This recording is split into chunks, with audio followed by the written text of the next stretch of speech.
Sometimes I'd like to smack old age right in the kisser. Ow! I always get the best parking spot. I think she needs a little more help. Monday. What I really need is a boyfriend that can drive at night. I can make a fashion statement out of anything. I will be fabulous. I have a little crush on my pharmacist. With ComfortCare at your side, you can live your best life possible. We know families can't be there 24/7, which is why we can help with as much or as little home care as you need. From medication reminders and meal prep to everyday chores and errands, so you can live in your own home on your terms. I wouldn't let aging stop me from being me. Call ComfortCare now and let us create your personalized care plan and find the perfect caregiver match. Can you show that number again? She was texting. Together with ComfortCare, you can both live your best life possible. Call ComfortCare at 503-636-0417. You're listening to Aging Today, the podcast where together we explore the options to aging on your terms. When I get older, losing my hair, many years from now, will you still be sending me a Valentine? Birthday greetings, bottle of wine. If I've been out till 2:45, would you lock the door? Will you still need me? Will you still feed me when I'm 64? And now the podcast where together we discuss proactive aging on your terms, connecting to the professional advice of our special guests while creating better days throughout the aging process. Now here's your host, Mark Turnbull. Welcome to our podcast, Aging Today. This is the podcast where together we do explore the many options to aging on your terms. And as we always do, we want to thank our show sponsor, ComfortCare Home Care of West Lynn, Oregon. And they're one of many around the nation. There's over 250 ComfortCares, and their caregivers at ComfortCare support seniors and their desire to remain independent in their own homes. ComfortCare is helping you to live your best life possible. And I do want to remind all of our listening audience that if you would like to reach out to your host, Mark Turnbull, here at Aging Today, I would love to hear from you. And we want to be able to take your emails and requests for future shows, maybe topics that we haven't discussed. And all you have to do is just type in mark@agingtoday.us. And then if you want to hear any of our past programs, we've been on the air for about 4 years, about 4 years. And you can go to our website, agingtoday.us. That's agingtoday.us. And you can pick up any of those past programs. We've covered a lot of different topics over the last 4 years, and we're not done. We're continuing to bring on all the stories out there that people have to tell. We have a lot of guests that specialize in the aging process, and our whole goal is to educate people and to help them to age all of our listeners on their own terms. Well, today I'm very excited to have on as our guest. This is a wonderful story that you'll all be interested in hearing. You know, one of the things that we talk about here is that our lives are all a story inside of a larger story. And stories, because we're all part of the story and we're crafting our own stories do a couple of things. As we've said before, stories nourish us. And we hope to find in others the stories about them, and from their story, we can be inspired. And then also, stories shed light on our lives. We learn our most important lessons through story. Story deepens all of our most important lessons, and stories tell us a little bit about who we are, why we're here, and what we're about to do. So stories give our best answers to all of life's big questions and to the small ones as well. Well, I'm very excited to have on as our guest Marilyn Haus. Marilyn, welcome to Aging Today. Thank you, Mark. It's a pleasure to be here. Yeah, I'm very excited to talk about your story, and I read your book, and I couldn't put it down, and that's how good. And tell me, Marilyn, have you written before, or is this your first book? This is my first book, and in fact, it's the first thing I've ever published. Well, I'm really impressed. You're very articulate, and the wording, and you just have a storytelling mind, and your story is captivating. It's compelling, has all the elements to the drama, and so we're going to unfold and unpack your story today. How's that sound? Sounds good to me. Yeah. I love to talk about my book. Yeah. Now, when did the book come out? It came out on June 8th, just a couple of weeks ago. Just a couple of weeks ago. So it's hot off the press. And is it going well so far? Well, it is. I've gotten the most exciting thing that's happened in the last few days is I got a Kirkus review, and they gave it a wonderful review. I was kind of terrified that they might say, who is this person writing this story? But it was an excellent review, and so I'm still kind of basking in that event. Well, that's great. So, anytime you can get a critic to respond in a positive way, that's a very good start. And there are also some good reviews on my Amazon page, my book page. So people are saying some nice things, and that makes me feel very good. The name of the book is Half of a Whole, My Fight for a Separate Life, and it's published by Post Hill Press, and they've done a wonderful job on the book. Yeah. Okay, well, let's start with the story. Let's go back in time a little bit. What year were you born? It sounded like 1941. Is that correct? Yes, that's correct. So you can do the arithmetic and figure out how old I'm going to be. Yeah, well, I don't know if I can do it. You must be close to 80? Yes, in the end of October, I will be 80 years old, which I think is really fun that one can publish a book, your first book, and I'm working on a second one when you're almost 80 years old. That is very impressive. So all of you listeners out there that think that your life is over when you retire at 63, it's just beginning. Just new chapters, correct, Marilyn? Excuse me, I didn't hear what you said. It's just new chapters. Oh, yes, it is. It's a new chapter, and you can start it. I started writing when I retired at age 67, and I started by writing short anecdotal stories, and I knew I had to learn the craft. I had this story burning in my heart that I wanted to tell, and I wanted to tell it in an accomplished manner. So I spent the first years after I retired taking writing classes and reading about writing, reading books about writing, journals about writing. I really sort of tried to do a crash course in how you write.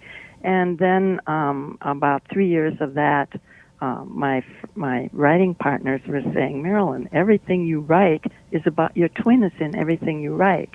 And I knew that was the story I had to write. So when I was probably early in my 70s, I started to write my book. And of course, I had no idea really how to write a book. I just said, I'm going to jump in and just start writing. I'm going to tell the story. I'm going to write the story.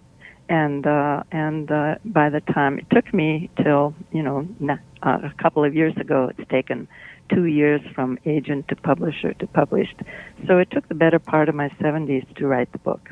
Yeah. Now, when you started to learn how to write, did you go online to learn, or did you take classes from the local community college, or what'd you do? I was very fortunate. One of my very dear friends is a poet, and she taught writing workshops, one workshop a week. So I just, and they're locally in her house. And so I just started taking her workshops. And as far as reading, I read publications like Writer's Digest, and then I started buying books by people who had written books on the craft of writing. So I didn't go to any courses at a college or a university. I just started sort of self-teaching myself with the help of the workshops. Sounds great. And so then you started about age 70 and you finished it 10 years later. Yes, it's published 10 years later. Yeah. I started writing right after, I started learning the craft and writing to learn the craft while I was learning the craft when I was 67. And that's the same year my twin brother died. Yeah. Now, did you enjoy writing when you were younger? Yes. So Yes. it's kind of always, the seeds have always been there. You just needed to water them. Yes. I loved writing, but of course, I never took literature when I was in college. I was a science major. I majored in medical technology. I loved science. I loved medicine. And so I never developed my interest in writing. But I always wrote letters. And at work, when I was working my business career, I did a lot of writing of business plans and strategic plans. And I always enjoyed that part. But of course, that didn't mean I could write a book. Yeah. Now, let's kind of get into your story a little bit, because it's a fascinating story. It's a different time frame. You were born in 1940. Your parents. Now, you were raised on a farm. Is that correct? Yes, that's correct. And the book goes into some pretty graphic detail of living in that era in the 40s and the 50s of growing up with your twin brother. Yes. The first years living on a farm were wonderful. My twin and I spent all our time together. We had very little supervision. It's a wonder. I look back now and I think, how did we not get in trouble somehow? Yeah. But we were together all the time, and we explored the farm. We discovered litters of kittens. We fed corn to the pigs. We played with the calves. We followed a stream that had frogs and tadpoles. So we had a wonderful time in those early years. And then we started school, and we lived 7 miles from a town of 700, which was 120 miles west of Minneapolis. So we're talking very rural. It was the beginning of the plains, so the land had just about where it smoothed out and became flat. And the one-room schools, the countryside was divided into 9 square mile sections, and each one had a one-room school. So my twin and I went to this school there were 20 of us, and started out in 8th grades and then in 6th grades. So we went to that school for 6 years, which was a wonderful place because we knew everybody. Our brothers and sisters, if we had them, were in school with us. And then we got on a bus and rode to the town for what we called the town school when we got into 7th grade. And so we went to school there. So it was when we were in high school that my brother and I began to chafe against each other. And it was very painful because we had been so close together.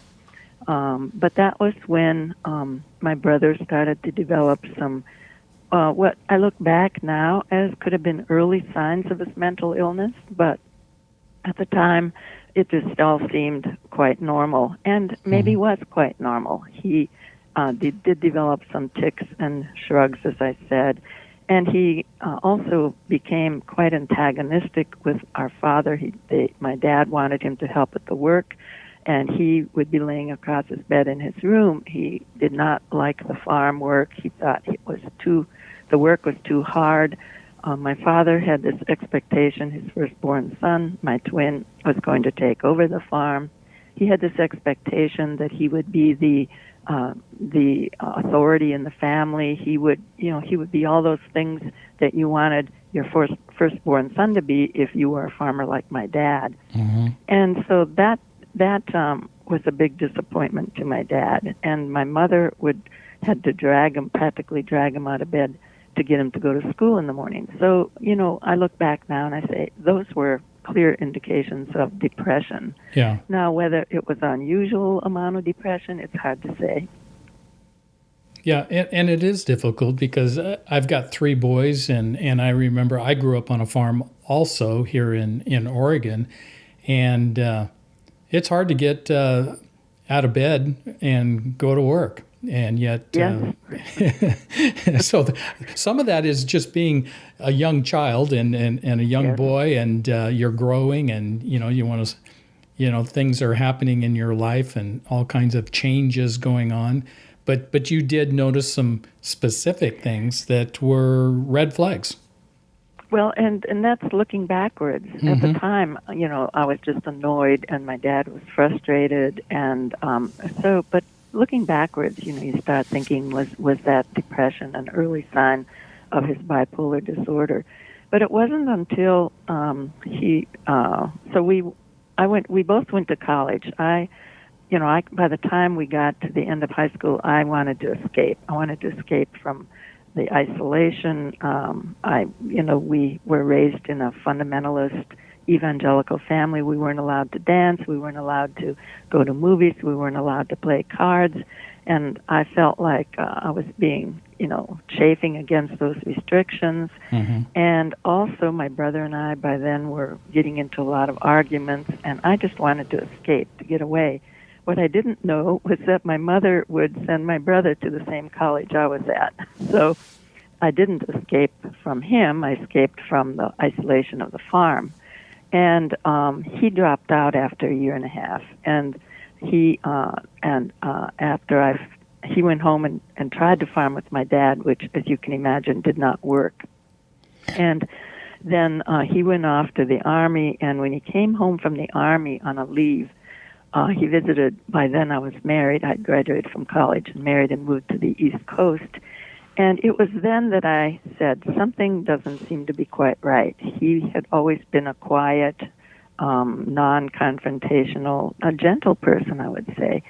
And he had got into a huge argument with a long-distance operator. He was slamming his fist on the table, turning red, and it was just not like him to act like that. And that was when I began to suspect that something wasn't quite right. Yeah. Let's go back a little bit and tell me a little bit about your mom and your dad and what they were like in growing up on the farm. You kind of described a little bit, being on a farm, that's your whole subsistence to living. Imagine that it had to be very disciplined. There was a lot of hard work. But talk a little bit about the character of your mom and your dad, their strengths, and some of the frustrations that you had, and then how. And because we're going to kind of bridge that and into the present or later in the future, because that comes out clear in your book. Yes, my mother. I loved my mother. She worked extraordinarily hard. They talk about how hard a farmer works from sunup till sundown. Well, the farmers' wives also work from sunup till sundown. And so she worked, she had this enormous garden. She canned vegetables that we ate all winter. And, of course, she baked 12 loaves of bread a week, plus cakes and cookies and pies. And so she worked very hard. And but what happened, and my father, of course, worked in the fields, and then we also had 12 cows, and we had pigs, so those livestock had to be taken care of. So farming is a huge amount of work, as you know, and it never really ends.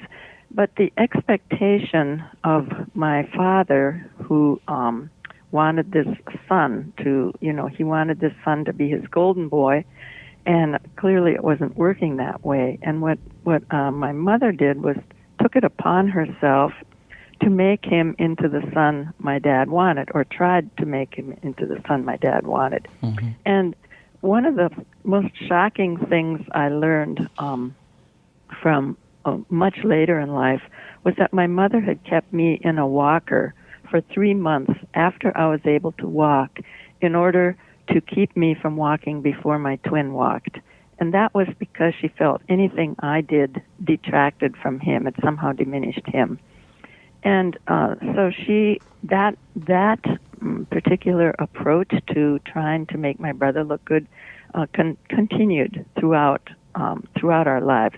She was very critical of me, and when we were in grade school and high school, I was an outstanding student, and that was what I did best. And my brother, more mediocre because he didn't really care about school. He was plenty smart, but he just didn't apply himself. But if he accomplished something, she would rave about it to our grandparents and our aunts and uncles.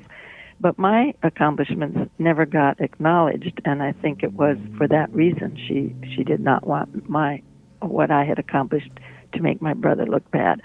So this dynamic got set up that wasn't good for my brother, and it wasn't good for me. Now, so there's you, Marilyn, and Marvin, and then didn't you have another sibling as well? Wasn't there a Betty? Yes, Betty was 4 years older, and then a younger brother, 10 years younger. Oh, okay. So I didn't. So there's four, and then yes. Who was older, you or Marvin? I was born maybe 10 minutes, 15 minutes before he was, so I was the older of the two. Okay. And there's a funny little story that goes with that, which was, they already had my older sister, and my mother, the doctor, had never heard a second heartbeat. And she'd always told the doctor that she thought she was having twins, which, of course, he didn't believe because he couldn't hear the heartbeat. So when my brother was born 10 or 15 minutes after I was born, he was delighted. He said, I have to go tell Winston, our father, that he finally has the son he wanted. And that was, the joy of getting the son to take over the farm. So, yes, that sort of set off the dynamic right there. Yeah. So what was your motivation for writing this book? That's an interesting question, Mark, because I didn't write the book because I thought people would want to read about how a family tries to function with the crises of having somebody with a mental illness. I didn't write it for that reason. I didn't write it because I thought people would want to know how you deal with a mother who denigrates you for your whole life. I didn't write it because I thought people would love to hear those nice little stories of growing up on a farm. I wrote it because I just wanted to tell the story. I felt the story of my twin. I had lived the story for 70 years. I had felt that we had made it through some real troubled waters, and that our relationship had almost had survived all of that. And I just felt kind of redeemed at the end after my brother died. And I wanted to just write the story down. And so the title of the book is Half of a Whole. How did you choose that title?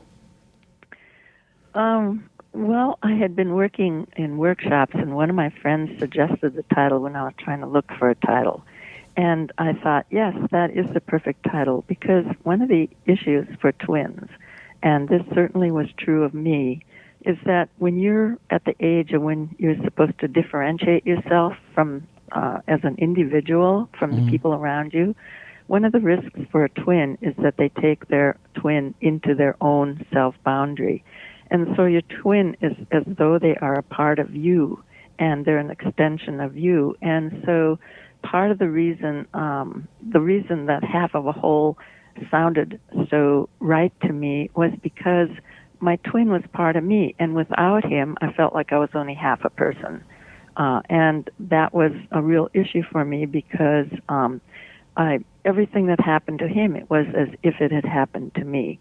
And so in order to become whole, I had to separate myself from my twin in such a way that I could feel as though I was a whole person without him, without him being part of me. And that's where you came up with the tagline, "My Fight for a Separate Life."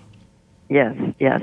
And it has several levels of meaning. It was to separate myself from my twin, whom I had taken into my own self-boundary, and also to separate myself from the control of my mother. My mother controlled me with her anger, and I tried, for almost her entire life to win her approval. And so my fight for a separate life also meant to separate myself from her ability to control me. and that then gave me the freedom when I was finally able to accomplish those two things. I had the freedom then to become my own person and to have the ability to live life on my own terms without feeling that I was, responsible for my twin and that I had to please my mother. Yeah, and I love what you wrote in the front of your book. You wrote, "There are early strong ties between twins, ties that foster mutual interidentification between them and serve to cement the twinship psychologically for each twin. In this manner, twins become primary actors in each other's emotional lives, beginning early in the infancy." Share a little bit about, why you chose that to be at the front of your book. Well, I had read the book that was written by, I'm trying to remember his name now. Ricardo Ainsley? Yes, thank you. Yeah. Ricardo Ainsley. Yeah. And he had written The Psychology of Twinship, and of course I read everything I could find about twins. And I had read that book years before, trying to understand more about twins. And that passage stuck with me. And so when I wrote the book, I went back and found that passage because it captured for me what exactly the tight bonds between my twin and me. We were psychologically tied to each other, and it had begun probably in the womb when you're wrapped around each other and there's two heartbeats instead of just one. So it seemed to be one of the perfect metaphors for my twin and myself, our relationship. Yeah, and then right after that, you quote the biblical passage of Genesis 25, verse 28, "And Isaac loved Esau, but Rebekah loved Jacob." Yes, I love that, and I refer to that story of Esau and Jacob several times throughout the book because it's a mythological story. Who knows if there was really an Esau and a Jacob, at least in the form that it's discussed. But the story of their twinship captured so many of the themes of the story of my twin and me, and I found it quite remarkable. So I do refer to that story off and on. And the key is that the father loved one twin, but the mother loved the other twin, and the mother colluded with the other twin to take away the rights of the firstborn twin. Again, it was firstborn twin, and the collusion, and my mother colluded with my twin, and she wanted to take away what she thought I had usurped unfairly. And, the one twin moved to the east, and then they had this they were separated for many decades, and then they had this reunion where one twin fell on the neck of the other, and they cried with joy and jubilation, even after decades of separation. And the one twin, Esau, had wanted to kill Jacob, and after all the animosity and hostility, how that story played out. And I just found it to be a remarkable parable for my twin and me. Yeah, and do you find that in your research, as you were learning more about other twins, this is pretty common? I think that there is, especially in identical twins, there's a huge bonding. And I think most twins, now probably in our case it was accentuated by all the time we spent together without much supervision, and so we learned. We were very late in learning to talk, and when I tried to understand that, my mother said, "Well, you had your own language between the two of you. It wasn't really a verbal language, but we understood each other so perfectly." And so I think I don't think it happens to all twins, especially if the parents try to treat them as individuals. And perhaps value them for their own separate abilities. But in our case, we were referred to as a unit, the twins, and my mother dressed us alike. We were dressed alike until, I believe, till we started school, pretty much. She made matching outfits for us. Mine was a skirt and his was trousers. So I think it is a risk. I mean, I did read up on some of the psychology of twins, and I think it's looked upon as a risk for twins, but not necessarily that it happens all the time. I don't know what the frequency would be where you have a twin taking somebody into their twin into their own self-boundary. Now, in your relationship with Marvin, your role in that relationship, did you see yourself as a protector? Was he a follower, or was it reversed, or was it you recognized because mom wanted him or dad wanted him to be a leader? Did you cover for him? Did you find yourself doing that?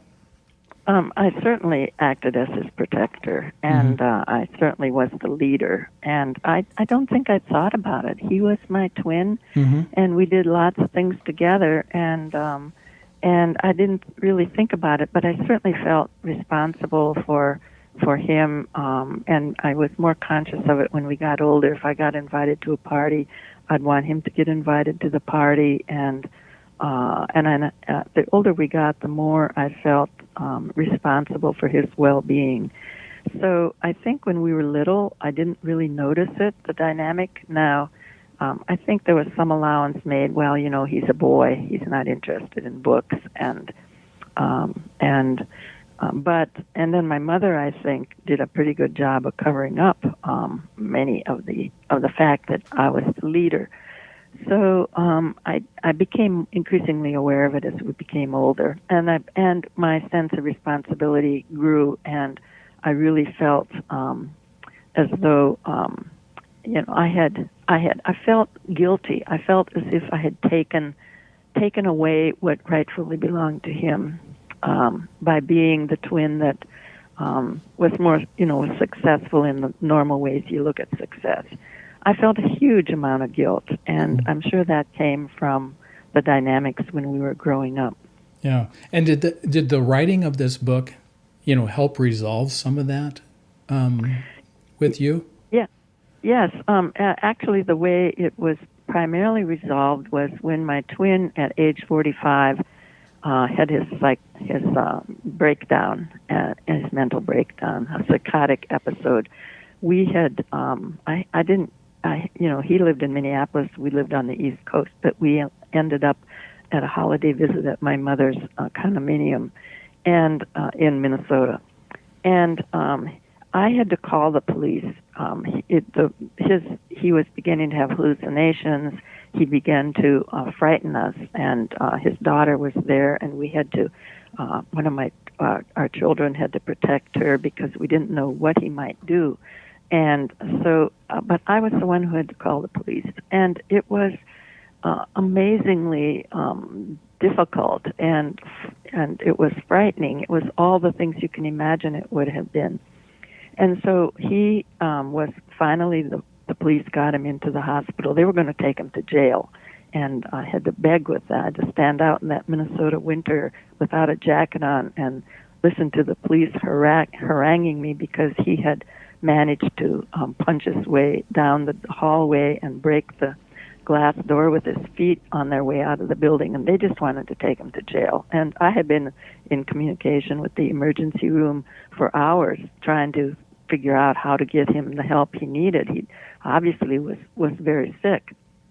And so he had that breakdown, and he was hospitalized in a psychiatric ward for several weeks. Mm-hmm. And I went back home to our home in Lenox, Massachusetts, and I clearly was not able to deal with what had happened to my twin.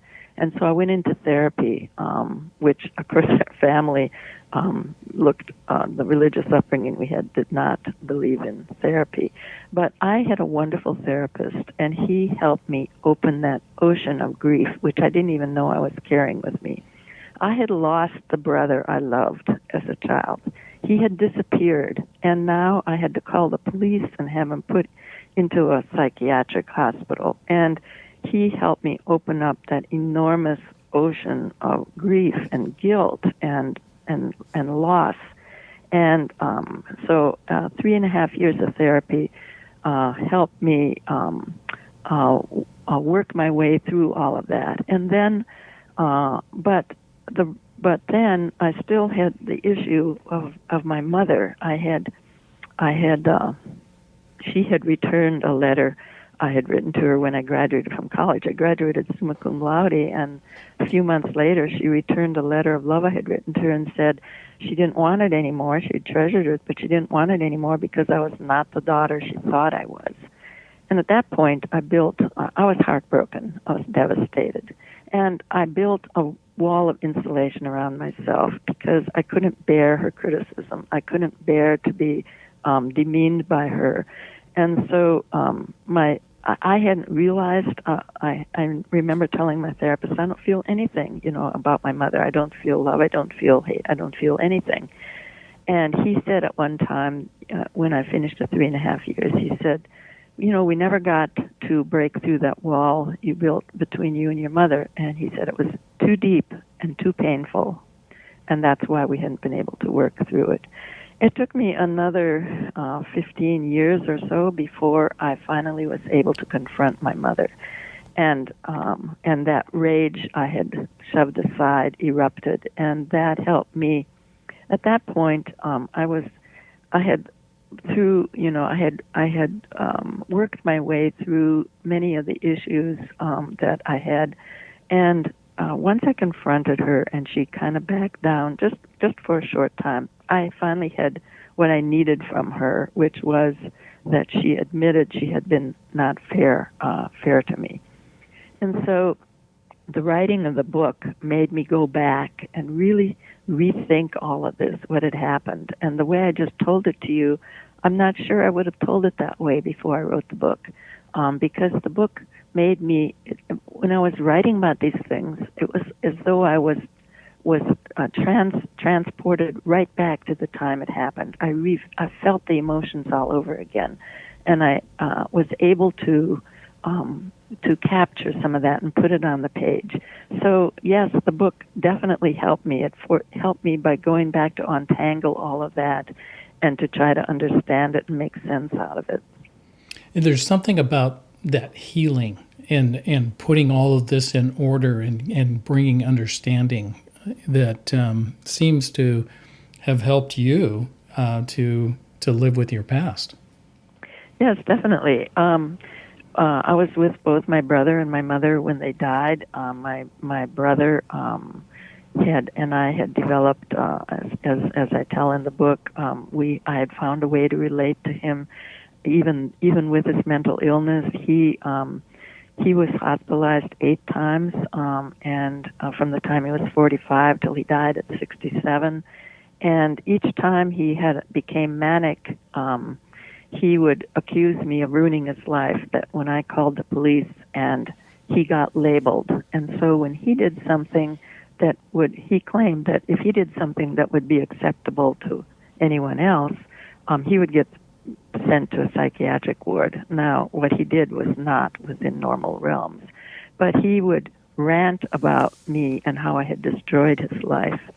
And yet I knew that when he got back on his medications, even when I went to visit him in the psychiatric ward, which we did several times, that the bonds between us were still there, and I was able to find a way to connect with him.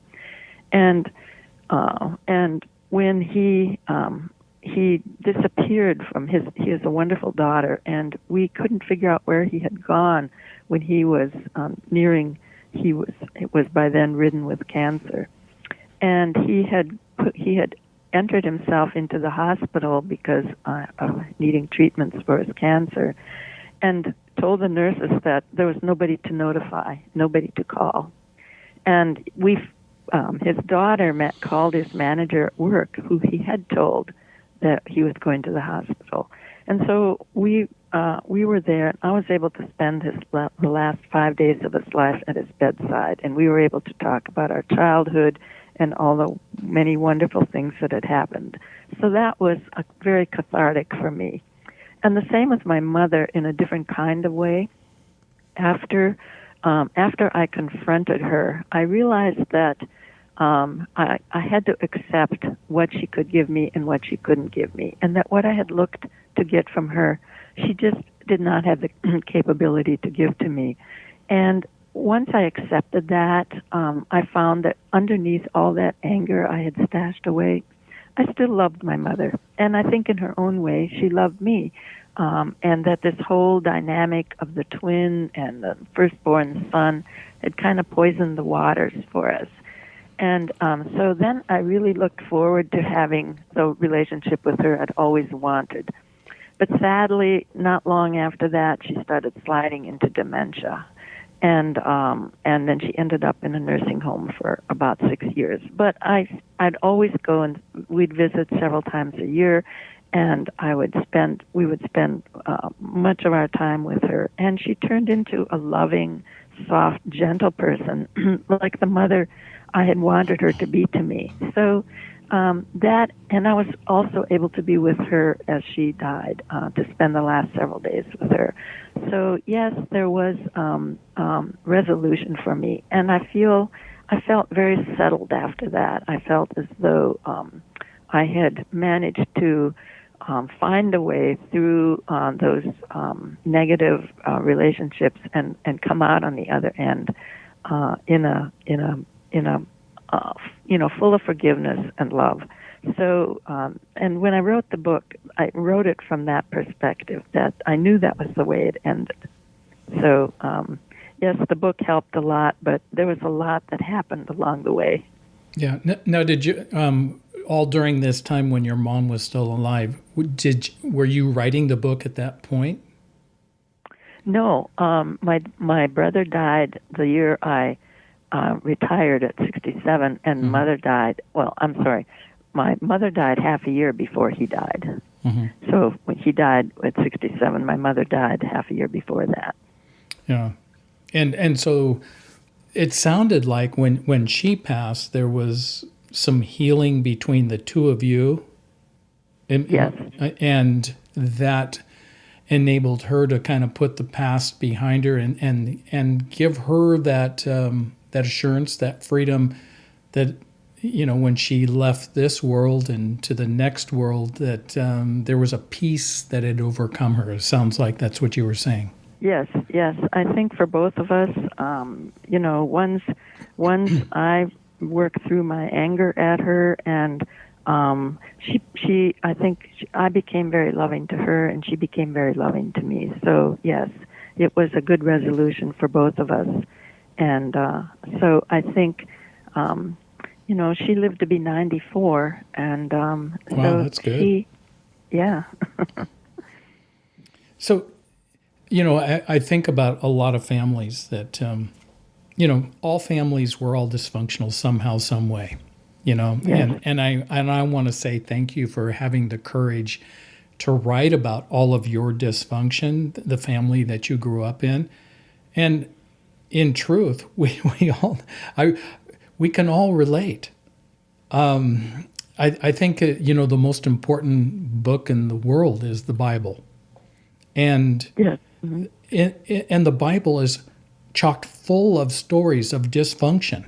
It's people misinterpret the Bible as this goody two shoes book that is this utopia but it's not. It's a book of stories of people struggling to live on a day-to-day basis and live within inside of relationships.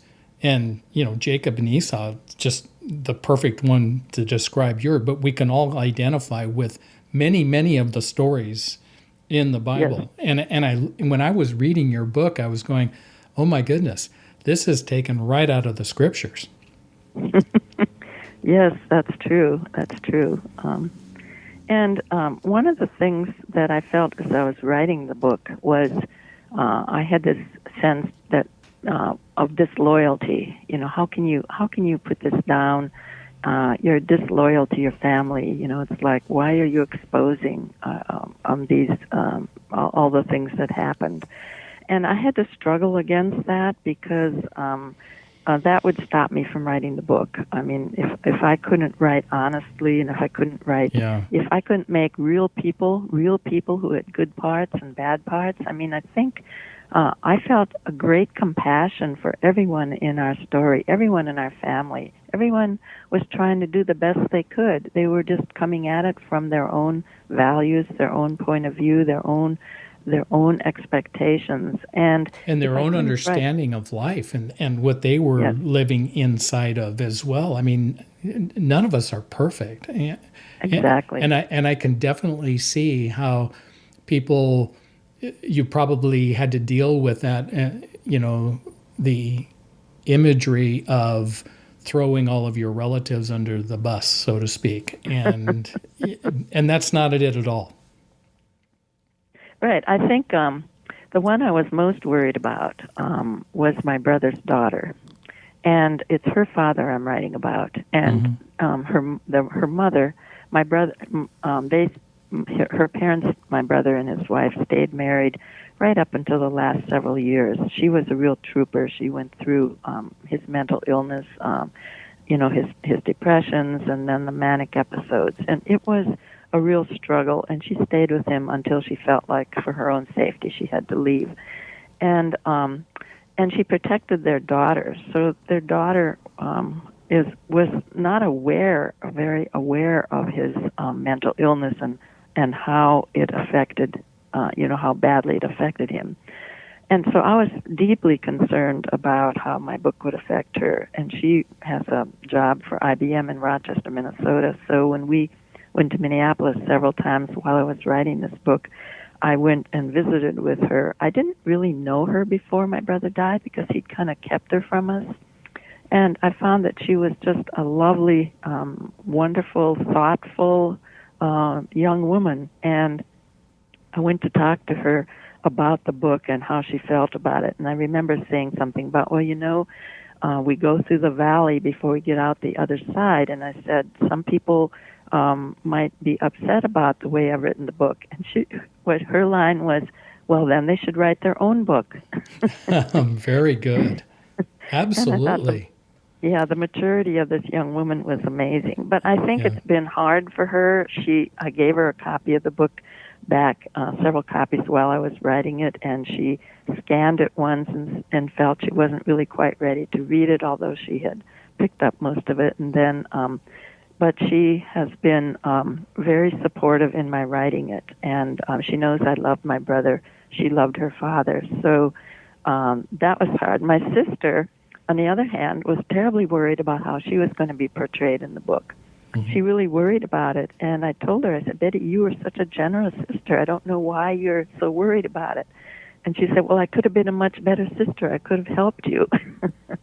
And so when she finally got a copy of the book, she was happy, she and she found the book extremely interesting. So that worked out. And those people, I could never have published the book while my brother and mother were alive. I couldn't have done it because they would have disowned me. They would have had a reaction the likes of which I can only imagine. But I think I don't think I violated anything. I think my brother could understand through. He was a trooper. What he went through to his struggles with mental illness, and my mother, I think, was very understandable given what she was trying to do, her values. She was trying to protect the one child that she really felt needed to be protected. So I think that, I would hope that when people read my book that they would feel compassion for everybody in the book, because I felt compassion for everyone as I was writing about them. And I'm assuming that you did a lot of research on depression, manic violence, and, all the things that your brother was going, through his life. I'm assuming that's what you did, correct? Yes, I tried to understand it. And the closest I could understand my brother's manic, when he became manic and had psychotic breaks, was...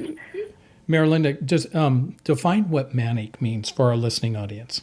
Oh, yeah, manic is when you get wound up tighter and tighter, and your activity level goes way up, your thoughts start to race, and you become wound up so tightly, you become hyperactive, you talk really fast, you move from one thing to another without really being able to finish anything. So it's like you're wound up like a spring. You get wound up tighter and tighter.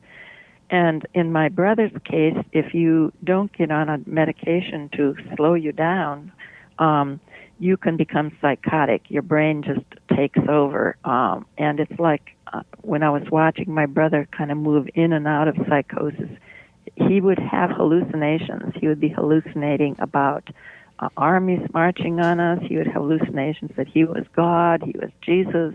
It's like having a nightmare that you're awake, but you're having a nightmare, and the nightmare is controlling your reality. So your nightmare becomes your reality, and you don't know what you're doing.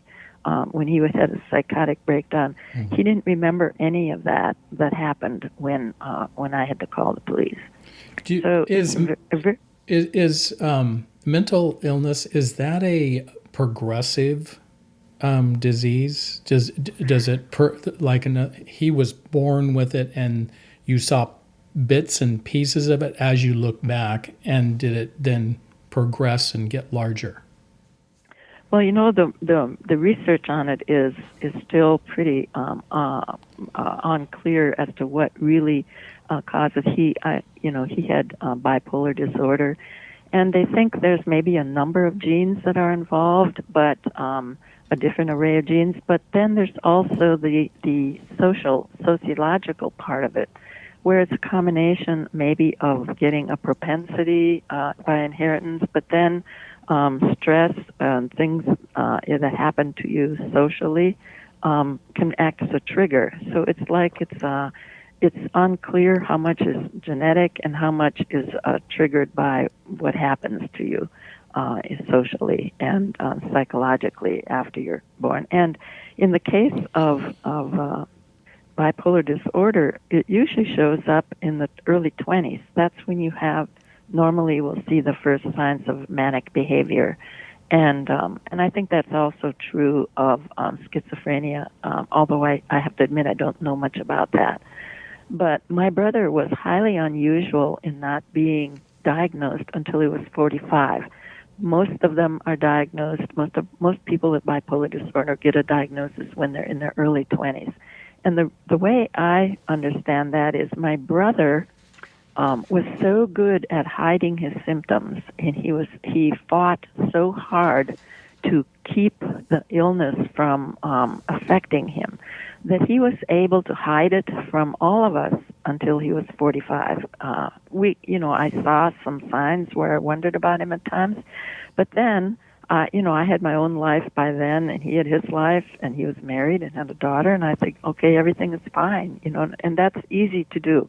You want everything to be fine, so you can use your logic to say, well, everything is fine. He wouldn't be working full time. He wouldn't be married and have a daughter if he had some kind of a mental illness. Tell us your favorite story in the book. Oh, my favorite story. Yeah, what is your favorite story? You write so well, and your stories, it's like painting a picture. You're an amazing writer. Well, thank you. Thank you for that. There were so many stories in the book. I'm trying to think of what would be my favorite story. Is there anything that stands out to you? There were events in the book that I've already mentioned that were so traumatic I'll never forget them. And the one is when I had to call the police. I only put a small part of that episode in there because you don't need to overwhelm people with how difficult it can be when somebody is hallucinating. That was a huge event for me. And also when my mother returned my letter, that was one a life-changing event, or I should say a life-impacting event for me when she sent that letter back. And then I think one of my favorite parts was when my brother, when I wrote, we had developed this relationship on a superficial level after I had called the police. And so when we'd get together, we'd talk about things that he liked to talk about. He was very proud of his wife's accomplishments, his daughter's accomplishments. He loved to talk about his car. but we never talked about what it was like to be a twin. And of course, I never even had told him I had been in therapy for 3.5 years after his breakdown. I didn't want him to feel somehow that he had triggered, that he had impacted me in a negative way. And also, it also said that I was under the stigma of mental illness and, admitting to the fact that I really needed therapy. And when I finally decided I'm tired of talking about superficial things, it's like we're wasting the few times we have together. So I wrote him for our birthday a letter, and I described to him my experiences of being a twin while growing up on the farm. He wrote me, as you read in the book, he wrote me this very sweet letter, short, and told me his perspective of being a twin. It was a wonderful, wonderful connection for me because I hadn't realized some of the things that I had been trying to project what was important to him. And then he actually wrote it for me in this letter, some of the things that had been really important for him. And I had thought that, all the issues of being a twin, the competitiveness, the all the things that are risks for twins, they didn't seem to be of any concern to him. I had always thought that he hated to be a twin to me, probably. Those things were of no concern to him. And he also acknowledged that he knew Mother had favored him.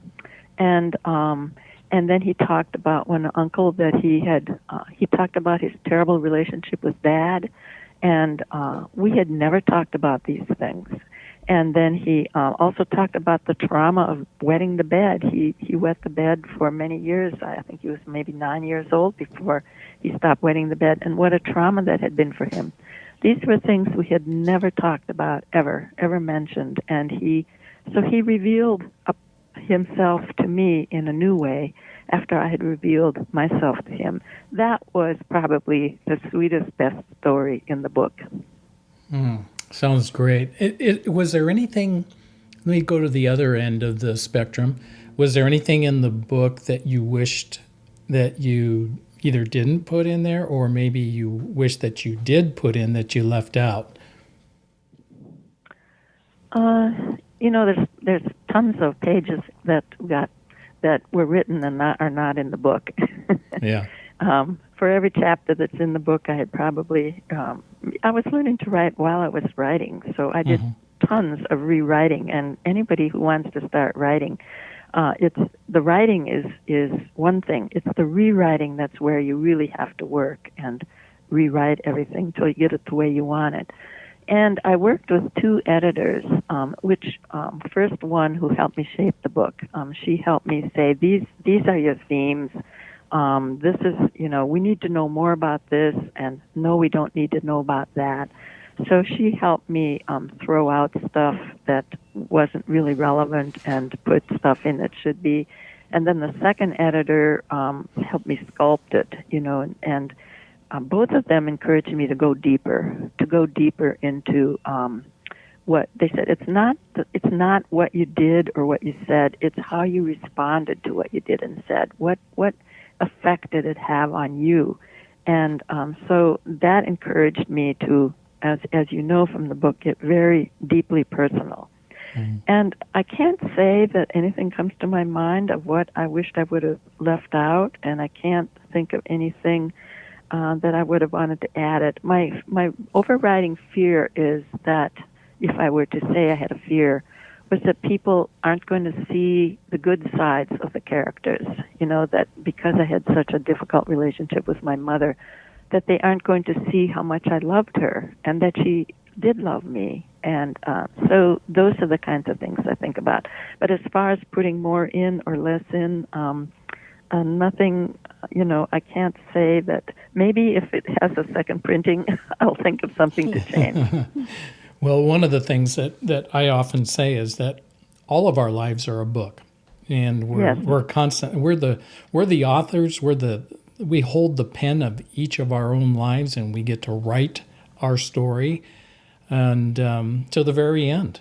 And and we all have themes in our lives that keep popping up.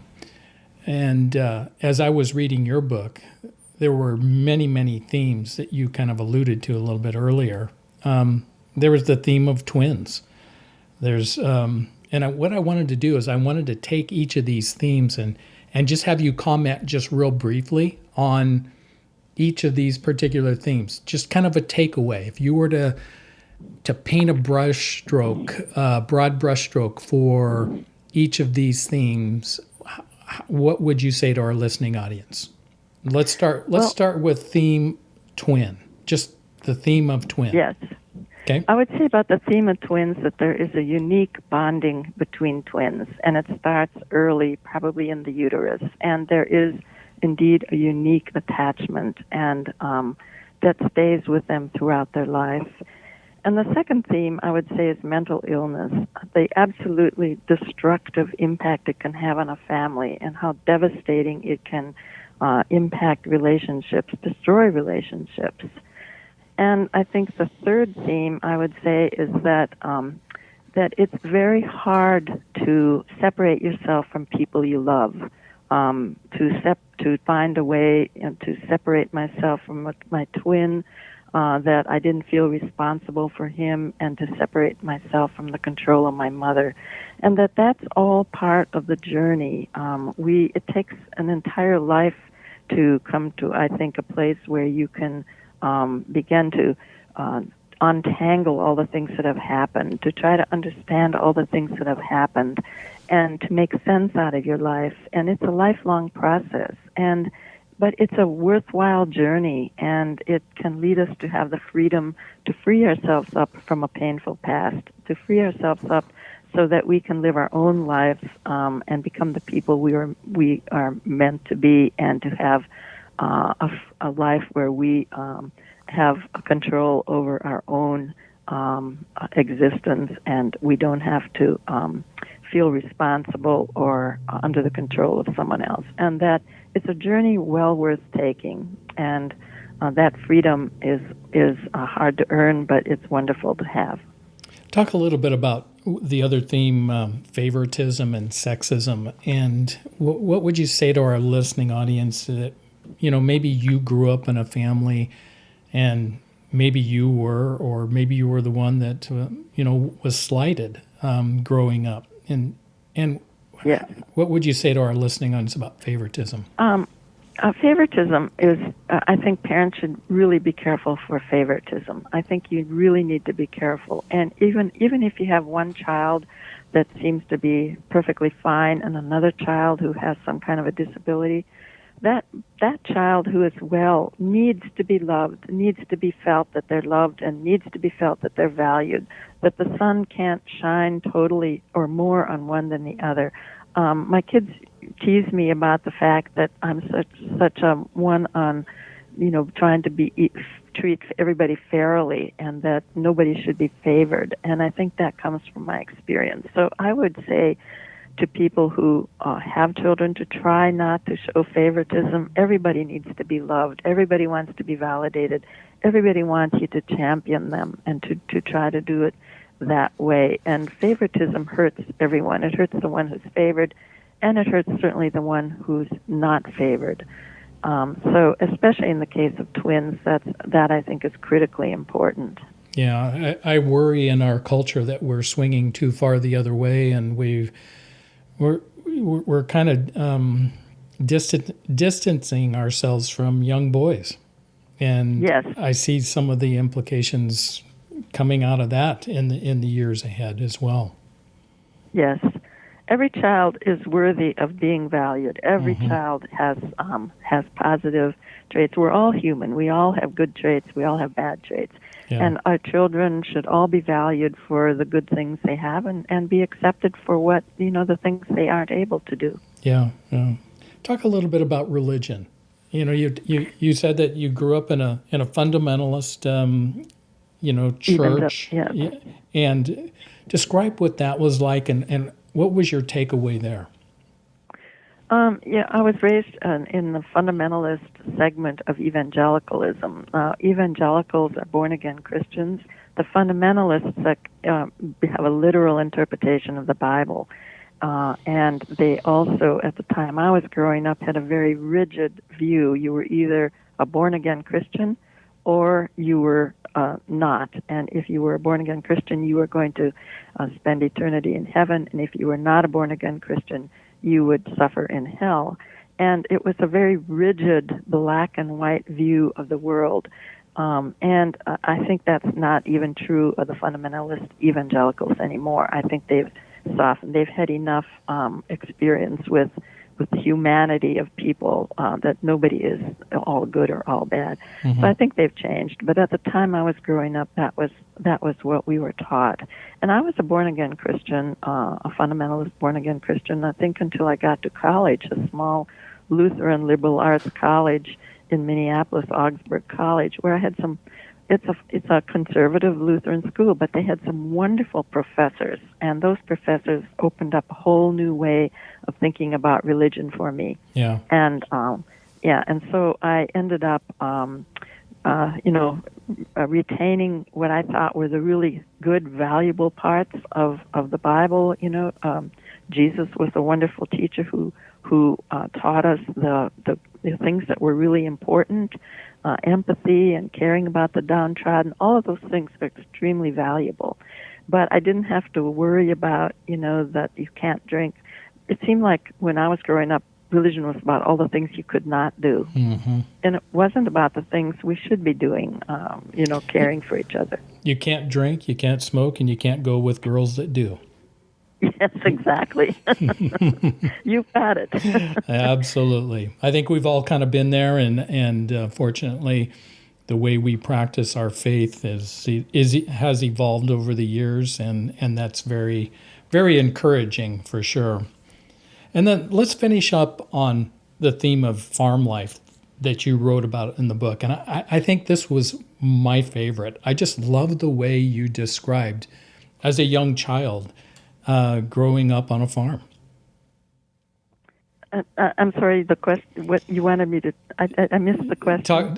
I wanted you to talk a little bit about, finish up with the theme section. Oh, growing up on a farm. Yeah, okay. Farm life. And because you do, yes.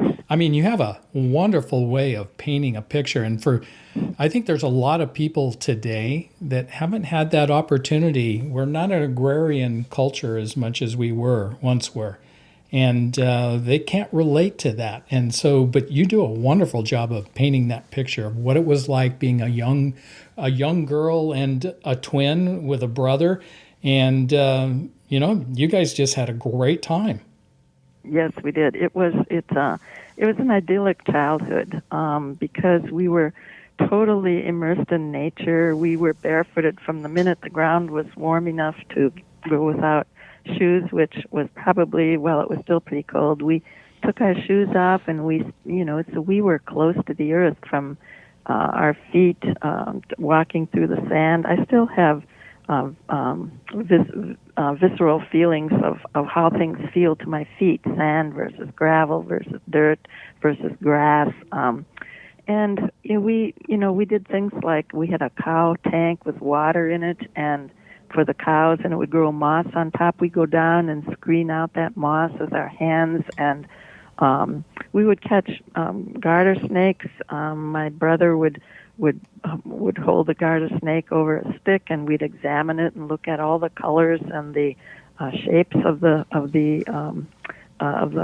colors on the skin of the snake. We'd never hurt the snake. We'd let the snake go, but. And we played in the woods a lot. There was old machinery. For instance, there was an old breaking plow that my grandfather, Ola Pettersson, had used to break up the prairie land, the sod, and we would sit on there and pretend we were riding on the plow or pushing the plow behind the oxen, I guess it would have been, that would have pulled the plow, or the horses. It was a wonderful life. We spent a lot of time playing with the animals, the baby animals, calves, pigs, and chicken. Even little chickens we would find. We had little bantam hens that laid eggs and hatched their own chicks. So it was very close to the earth, close to nature life. And I agree with you. It's sad that our children nowadays oftentimes don't have or seldom have that kind of exposure to nature. and there was no helicopter parents at all around you. That had to feel really good. I grew up in a very similar environment where, I had 3 brothers and a sister, and we would get up in the morning, and we didn't return home until it was dinner time, and we were playing all kinds of sports and exploring the woods and fishing, and on and on it goes. Yes, with almost no supervision. No supervision. I can't even imagine letting my grandchildren do that today. Exactly. Exactly. Different times for sure. Well, I want to finish our interview out with this one question. After 80 years of traversing this earth, is there one thing that you want your story to resonate with the readers that read your story? Is there one thing that you want to make sure that they go away with? What would that be? I think that to not be discouraged, if a relationship goes badly, to try to work on it, and if it doesn't work, to be able to accept it. And between healing a relationship or accepting the fact you can't heal it, that many of the painful things that have occurred you can leave behind you, and that life is it's a chance to untangle some of all those things, that understand them. Many of the things that happened in my past I see as part of made me the way I am. And I think forgiveness is probably the one main theme that I would like people to take, and forgiveness of the people who you feel could have treated you better, forgiveness of yourself for all the things that you feel you yourself could have done better. So I think that would be my main theme, that forgiveness is healing. It's healing for not just you, the person, but the person you forgive as well. Absolutely. Well said. And for Marilyn, I just want to say thank you so much for being on Aging Today and telling your story. What a remarkable story. And I hope people go away, first of all, they're going to go pick up your book, number one. Number two, I hope people go away with the courage that you have had and write their own story. Even if you never publish it, I think a great idea would be to just write your own story. And it could be such a great healing experience, much like as it was for you. Yes. Thank you, Mark. All right. And the name and the title of my book, I would also like people to if they find it to be of interest to them. My book is Half of a Whole: My Fight for a Separate Life, and you should be able to find it at any place that sells books. Yeah, and you can get it on Amazon. You can get it on any of the outlets, the bookstores. It is out on the shelves now. It's by Marilyn Haus. Did I say your last name correct, Haus? Well, actually, it's Haus, but either way, it's fine with me. Okay, well, I'm glad you corrected me on that. So, Marilyn, once again, thank you so much for being on Aging Today. And everybody's going to go out there and pick up your book, Half of a Whole: My Fight for a Separate Life. Once again, thank you so much for being on Aging Today. And I also thank you, Mark. Thank you, Mark. It's been such a pleasure to talk with you. Oh, and you're such a great storyteller, and I can't wait for your second book to come out. And you're writing it now, correct? Yes, I am. I'm partway into it, maybe halfway. Is there a particular theme that we can anticipate? There is, but I'm not ready to unveil that? To announce it yet. Yeah. All right. Well, we're going to be reading this book, and I highly encourage my listening audience to pick it up. It's Half of a Whole: My Fight for a Separate Life. The story of Marilyn and her entire family, but in particular her twin brother Marvin. And what a great story! And you're a great writer, and I know that our listening audience will enjoy it. Thank you very much, Mark. All right. This is Mark Turnbull, your host. Thank you for tuning in to Aging Today, the podcast where together we do explore the options to aging on your terms. Join us again next week for another lively discussion on aging today. And remember, we're all in the process of aging, and as we age, we really are better together. So stay young at heart. You make me feel so young. You make me feel like spring has sprung. And every time I see your face, I'm such a happy individual. The moment that you speak, I want to go play hide and seek. I want to go and bounce the moon just like a toy balloon. Well, you and I are just like a couple of tots running across the meadow, picking up lots of forget-me-nots. So you made me feel so young. You made me feel there are songs to be sung, bells to be rung, and a wonderful fling to be flung. And even when I'm old and gray. You've been listening to Aging Today, where together we explore the options to aging on your terms. Join Mark and his guest next week for another lively discussion on proactively aging on your terms, connecting you to the professional advice of his special guests, with the goal of creating better days throughout the aging process. Your host has been Mark Turnbull. Join Mark and his guests every week on Aging Today, your podcast to exploring your options for aging on your terms. And even when I'm old and gray, you make me feel the way I feel today. 'Cause you make me feel so. You make me feel so. You make me feel so young. So young. You make me feel so young. You make me feel so young.